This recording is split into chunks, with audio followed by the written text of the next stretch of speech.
Simsim and the Hidden Talent of Disguise. The Forest Detective. After Simsim became the forest translator, thanks to his understanding of insect language, another amusing and exciting talent began to develop in him, one no one expected. It was a unique talent that aligned with his observant nature and curious spirit, masterful disguise and blending into the environment. Simsim wasn't trying to disguise himself to hide from enemies, as he had his quills for protection. Instead, he did it out of pure curiosity, to get closer to events, to hear what was going on, and to observe without drawing any attention. His soft quills, which he could partially flatten, and their golden color, which changed slightly with the light, helped him blend in astonishingly well. One warm summer night, the giant hazelnut that Mr. Bundick the squirrel had been boasting about disappeared. It was a very rare nut, and Bundick had prepared it specially for the annual Harvest Day celebration. Bundick was despairing, and his accusations flew everywhere. He suspected the hungry mice, the playful rabbits, and even Hafer and Knacker, the mischievous mole twins, even though they had learned their lesson.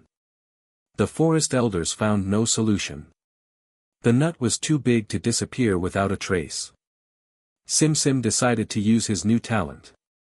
The next morning, while the animals were busy searching for provisions or complaining about the loss, Simsim stealthily entered the forest clearing. He saw some oddly scattered leaves and a few wilting flowers on the ground. Simsim began to think. How could he see and hear everything without being noticed? A humorous idea struck him. Simsim hid behind a bush of purple lobelia flowers, which had regrown thanks to him. He began to collect some wilting flower petals and small dry leaves. Using a few dew drops as natural glue, he carefully glued these petals and leaves onto his golden quills, arranging them meticulously. Within minutes, Simsim transformed into what looked like a small pile of fallen autumn leaves with some wilting flowers. It was very difficult to distinguish him from any random collection of forest debris. The disguised Simsim crept into the heart of the forest clearing. He sat quietly among some scattered stones and began to listen. Mrs. Sly Fox passed by, speaking in a hushed voice with Mr. Wolf. "I can't believe a hazelnut that big could just vanish. Maybe a large bird ate it." Mr. Rabbit Calves laughed, saying, "I'm sure Bundick himself ate it and forgot." Simsim listened to all the comments, but nothing seemed logical. Then, he noticed something. He heard a very faint sound, like soft carving on wood, coming from inside the ancient oak tree, which was the oldest tree in the forest. That tree was known to have deep hollows. Slowly and cautiously, the disguised Simsim moved towards the tree. The closer he got, the clearer the carving sound became, and the stronger the scent of fresh mushrooms. He slipped into one of the lower hollows. And there, he saw the amusing scene.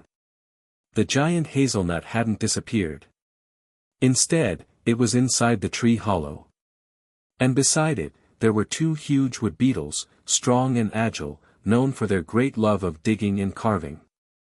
They were struggling immensely to carve the hazelnut to make giant chairs for themselves to sit on in their new nest inside the tree.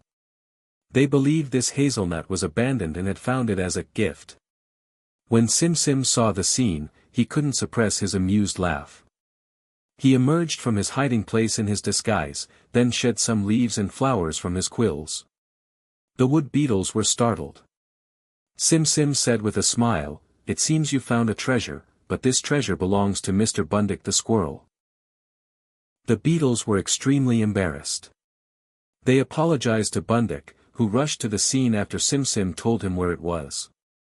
With Simsim's help, the beetles managed to push out the partially carved hazelnut.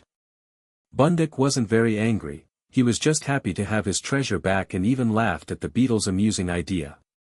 From that day on, Simsim became known not only for his intelligence and understanding of insect language but also as the disguised forest detective, capable of blending into any environment to uncover the most amusing mysteries in the Bavarian forest.